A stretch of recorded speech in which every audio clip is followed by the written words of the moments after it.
To Miss Elizabeth Bennet.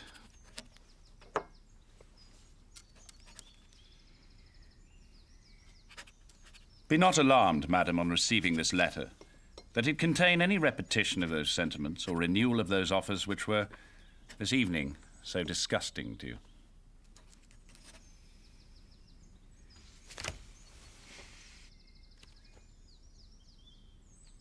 But I must be allowed to defend myself against the charges laid at my door. In particular, those relating to Mr. Wickham, which, if true, would indeed be grievous, but are wholly without foundation, and which I can only refute by laying before you his connection with my family. Mr. Wickham is the son of a very respectable man, who had the management of our family estates, and my own father was fond of him, and held him in high esteem.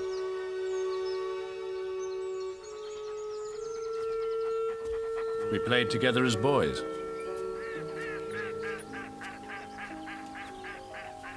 After his father's early death, my father supported him at school and afterwards at Cambridge, and hoped he would make the church his profession.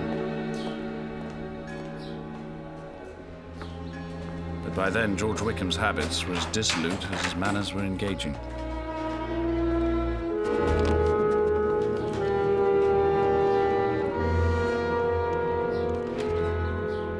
My own excellent father died 5 years ago, and his attachment to Mr. Wickham was to the last so steady that he desired that a valuable family living might be his as soon as it was vacant.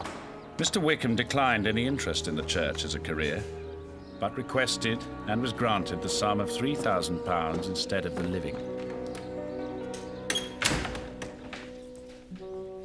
He expressed an intention of studying the law.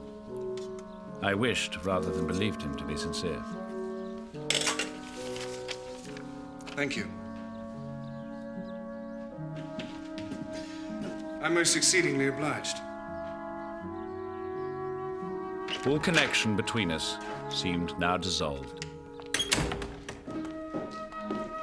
Georgiana.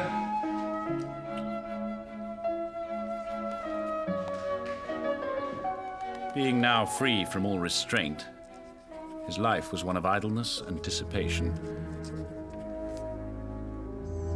How he lived, I know not. But last summer, our paths crossed again under the most painful circumstances, which I myself would wish to forget. My sister, Georgiana, who is more than 10 years my junior, was left to the guardianship of Colonel Fitzwilliam and myself.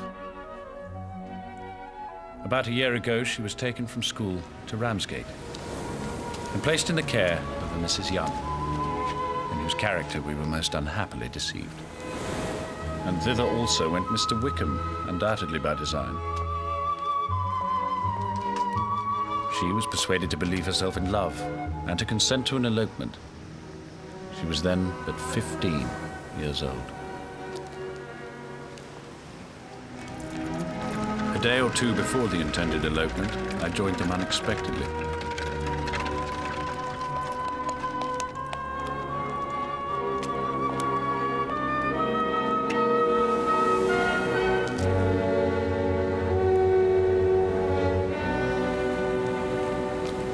Unable to support the idea of grieving a brother whom she looked up to almost as a father, she acknowledged the whole plan to me at once. You may imagine what I felt and how I acted. Mr. Wickham left the place immediately.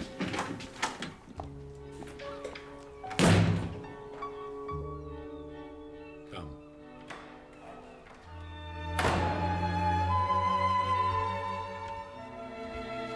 Mr. Wickham relinquished his object, which was, of course, my sister's fortune of £30,000. The secondary motive must have been to revenge himself on me. Had he succeeded, his revenge would have been complete indeed. This, madam, is a faithful narrative of all my dealings with Mr. Wickham.